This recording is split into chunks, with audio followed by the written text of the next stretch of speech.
इस वक्त हम मौजूद हैं दिल्ली के गाजीपुर बॉर्डर में। आप देख सकते हैं यहाँ से रोज़ अलग अलग तस्वीर देखने को मिलती है। जिस तरीके से पुलिस फोर्स बढ़ा दी गई, कल बैरिकेटिंग कर 12 लेयर की तार लगा दी गई। ये तार अब जानवरों पर भी इस्तेमाल करने के लिए बैन है और ये सरकार ने जो तार लगाई इस पर हम लोगों से बात करेंगे। आखिर सरकार की क्या मंशा है, किस लिए ये तार लगाया गया? सर, आप क्या कहना चाहेंगे जिस तरीके से सरकार ने 12 लेयर की तार का इस्तेमाल किया? ये सरकार जिस दिन से ये बिल पास हुआ है, लगातार पंजाब हरियाणा में आंदोलन शुरू हो गया और तरह तरह के षड्यंत्र करती जा रही है।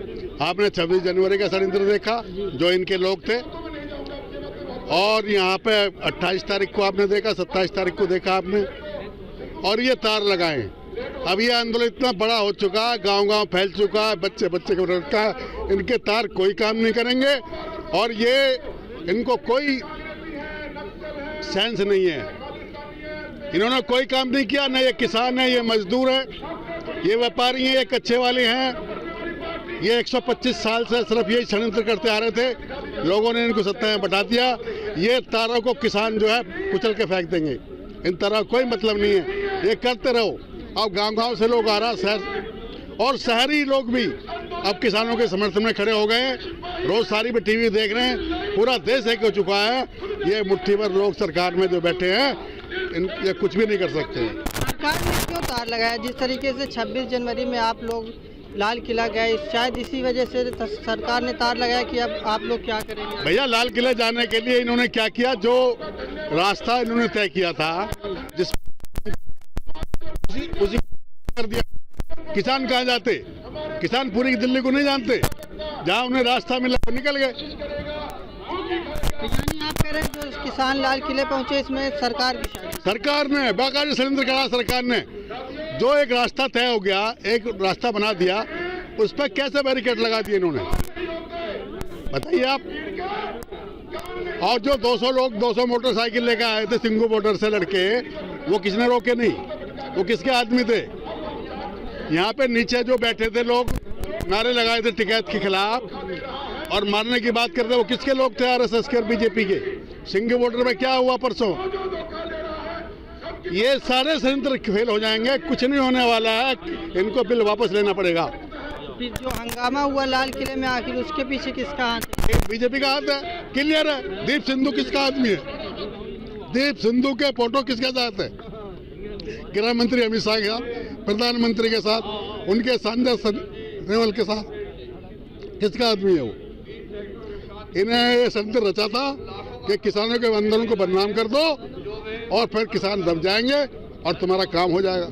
मनदीप पुनिया को जो गिरफ्तार किया, क्या कहेंगे उस पर आप? ये तो बहुत ही गलत काम किया।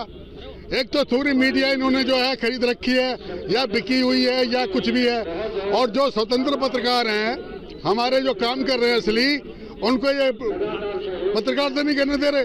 हम उसका आलोचना करते हैं और सरकार से मानते हैं कि संदीप पुनिया को तुरंत छोड़ा जाए।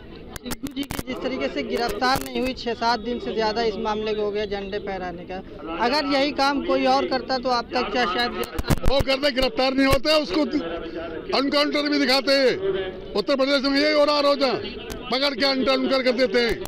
और जो इनके आदमी है, क्या हुआ देवेंद्र डीएसपी का, जो उग्रवादियों के साथ पकड़ा गया था, उसे जमानत मिल गई। पुलवामा का हो गया खेल, पता चल गया पुलवामा किसने किया, आज तक नहीं खुला ना। ऐसे ही ये दीप सिंधु और पन्नू है।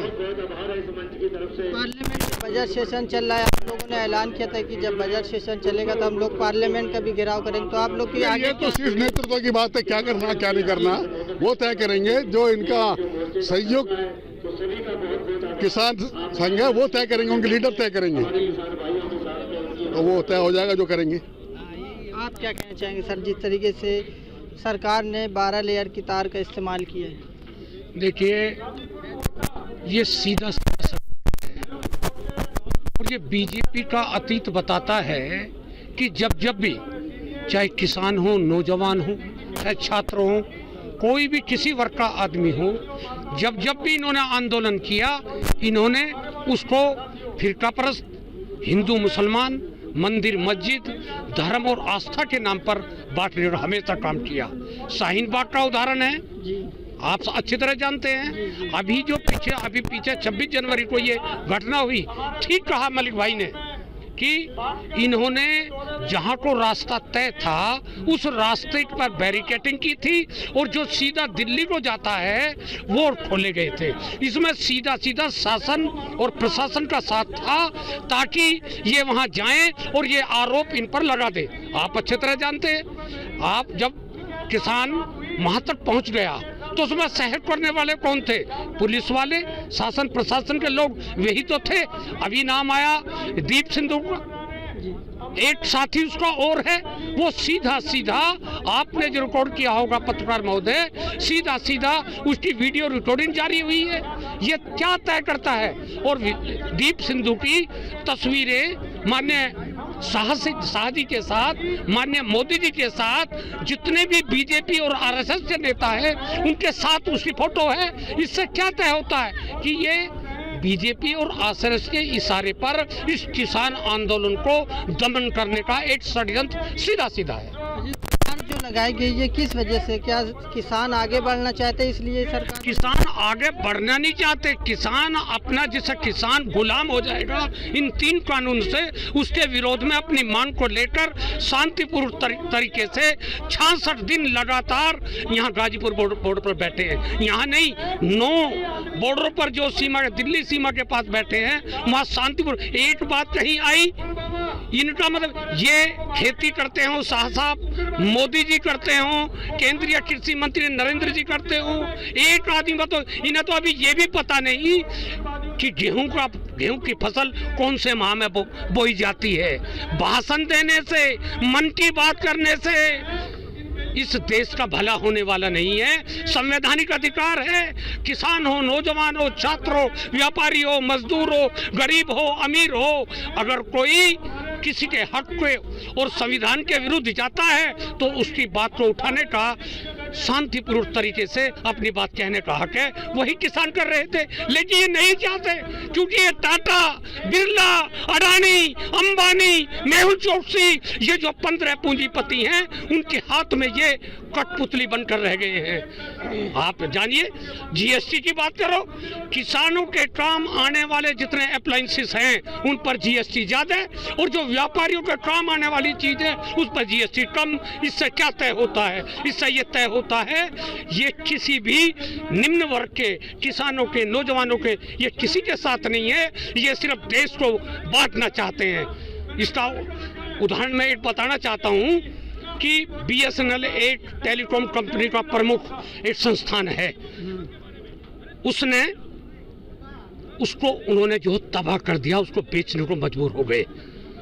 और नई जियो है, एयरटेल है और आइडिया है, ये कंपनी आ गई, वो खत्म हो गया। क्योंकि इस कानून में पहला ये है कि निजी सहकारी जो मंडियां हैं वे भी रहेंगी लेकिन उन पर टैक्स रहेगा, और दूसरी निजी रहेंगी उस पर टैक्स नहीं, और तो किसान कहाँ जाएगा? इस तरह से ये सहकारी मंडियों का अस्तित्व ही, सरकारी मंडियों का अस्तित्व समाप्त हो जाएगा। ऐसा उदाहरण एक नहीं है। बिहार में 2006 में, याद रखना पत्रकार महोदय, चैलेंज करता हूं, 2006 में बिहार में यही कानून जो आज भारत सरकार करने जा रही थी, यही कानून 2006 में बिहार में लागू हुआ था। किसान की आय 8% है, इसीलिए किसान इसका विरोध कर रहा है। और हम सभी राजनीतिक दल के लोग, समाजवादी पार्टी है, कांग्रेस है और जो है कम्युनिस्ट हैं, सब लोग किसानों के साथ हैं। और जब तक ये कानून वापस नहीं होंगे हम पूरा सहयोग करेंगे और यहाँ से शांतिपूर्वक बैठकर इसे विरोध करेंगे और इन मांगों को मनवाने का प्रयास करेंगे। आपने मन की बात कही, मन की बात में मोदी जी ने कुछ दिन बीत जाने के बाद ये कहा कि लाल किले में जो हुआ हमको इससे अफसोस है, मगर अभी तक उन्होंने इसकी कोई कार्रवाई नहीं की, ना ही उस शख्स की गिरफ्तारी हुई।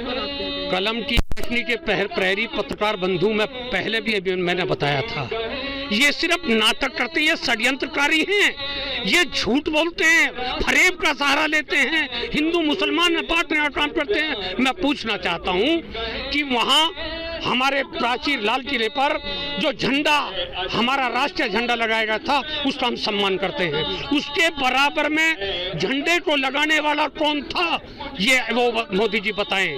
दूसरा, जो राष्ट्रीय झंडा एक दूसरे आदमी के हाथ में था, उस गुंबद पर उस झंडे को फेंकने का काम किसने किया?